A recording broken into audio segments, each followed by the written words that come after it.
Yves Ellendorf, bonjour. Vous êtes secrétaire national de la CNE non marchand. Alors, on parle de plus en plus d'une troisième dose pour le personnel soignant, une troisième dose pour la vaccination contre le Covid-19, évidemment. Euh, pour vous, est-ce que c'est quelque chose qui est justifié aujourd'hui? Donc, il faut bien différencier. Quand vous parlez de troisième dose, en effet, c'est justifié. C'est pour nous important qu'on donne tous les moyens au personnel soignant pour se protéger, pour protéger les bénéficiaires. Par contre, pour vous, ce qui est un petit peu problématique, c'est que quelque part, on vous demande de faire une troisième dose, mais en même temps, si vous êtes cas contact à haut risque, le personnel soignant doit continuer à venir travailler maintenant, c'est ça?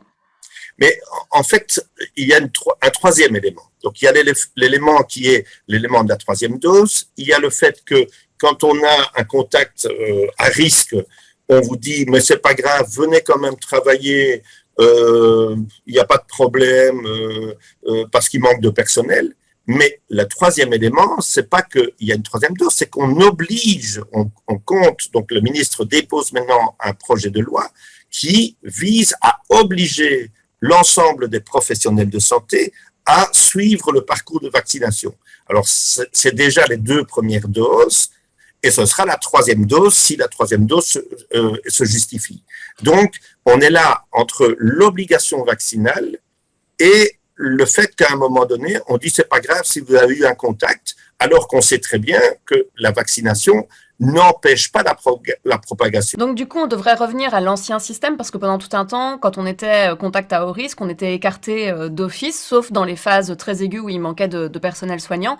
Donc il faudrait revenir à ça si on veut mettre la vaccination obligatoire pour être dans quelque chose de logique.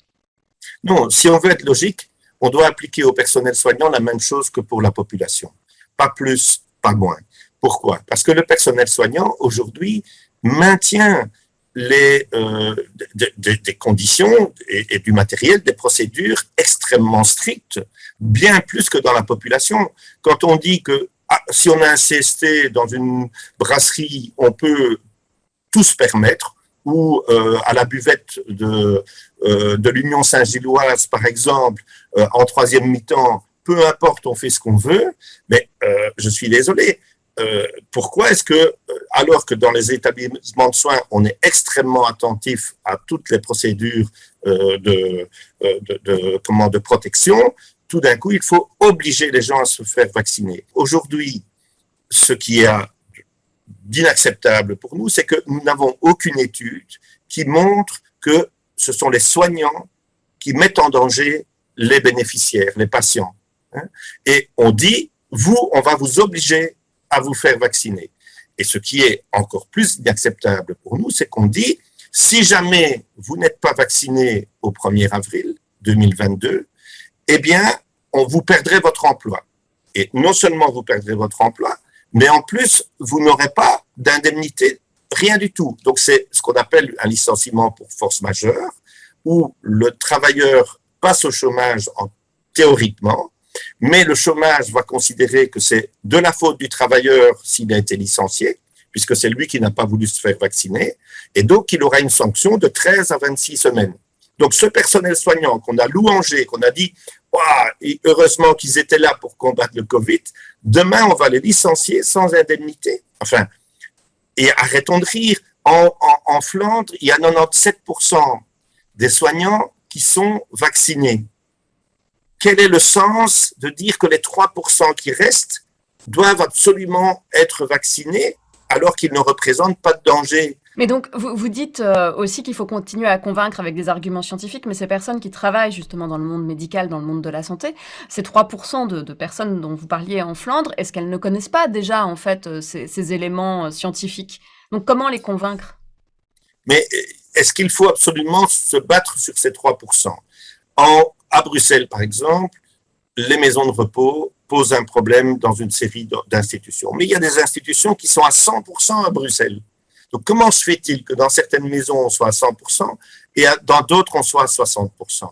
Donc, ciblons les personnes qui sont dans ces maisons de repos et voyons avec elles pourquoi, quels sont les arguments qu'elles donnent pour dire qu'elles ne veulent pas se faire vacciner. Il y a des arguments qu'il faut entendre. C'est des gens qui ont des problèmes médicaux et qui ne peuvent pas être vaccinés. Ceux-là, on doit les mettre de côté, on doit leur permettre de ne pas se faire vacciner.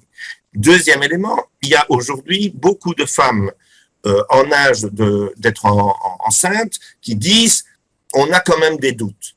Là, il y a aujourd'hui un choix de vaccin tel qu'on peut très bien leur conseiller quel est le vaccin le plus adéquat. Au début, il y avait matière à doute. Aujourd'hui, ça n'est plus le cas. Et il y a à l'inverse des études qui montrent que c'est important de se faire vacciner pour éviter des complications en cas de grossesse. Donc, deuxième catégorie, on doit avoir un message extrêmement ciblé sur ces personnes. Troisième catégorie, c'est les gens qui ont été malades, qui ont eu le Covid et qui ont un taux d'immunité, mais la loi ne prévoit pas qu'on tienne compte de leur immunité pour dire vous ne devez pas vous faire vacciner. Il y a là un problème. Cette obligation vaccinale, donc, qui devrait être en place à partir du 1er janvier 2022, qui est discutée en ce moment au fédéral, avec, comme vous l'avez dit, une période de tolérance de 3 mois pour que les gens aient le temps aussi de faire le chemin vaccinal complet. Est-ce que vous pensez qu'elle doit s'étendre à d'autres personnes que les soignants? Parce que même dans un hôpital ou dans une maison de repos, est-ce que ça doit être simplement le kiné qui vient, ou est-ce qu'il faut aussi, et l'aide-soignante, ou il faut aussi que ça soit la femme de ménage, par exemple? Donc aujourd'hui, en effet, le choix qui a été fait par le fédéral, c'est un peu technique, j'en suis désolé, c'est de passer par une loi qui concerne les professionnels de santé parce que c'est la compétence fédérale. Maintenant, les maisons de repos, elles sont maintenant régionalisées. Donc, il y a une compétence bruxelloise, wallonne. Donc, c'est plus difficile pour le fédéral de prendre une disposition pour l'ensemble. Ce qu'a voulu faire le fédéral, c'est toucher à la fois les indépendants, les salariés et les fonctionnaires. Et en passant par la loi sur les professions de santé, ils pouvaient faire ça. Maintenant, nous savons, et le cabinet Van den Broek nous a dit, la balle est maintenant dans les entités fédérées, donc à la région bruxelloise, à la COCOF, à la COCOM, pour dire s'ils vont étendre cette obligation avec la réglementation régionale à ce moment-là, à ce personnel d'entretien ou logistique qui est évidemment autant en contact avec les résidents dans les maisons de repos. Est-ce que vous envisagez des actions? Donc, on a des instances dans les jours et les heures qui viennent dans les différentes organisations syndicales. Et donc, en effet, il n'est pas impossible pour nous qu'on décrète un préavis de grève s'il y avait la moindre sanction qui était mise en œuvre contre du personnel. Ça nous paraît évident. Yves Ellendorf, je rappelle que vous êtes secrétaire national de la CNE Non Marchand. Merci pour cet entretien.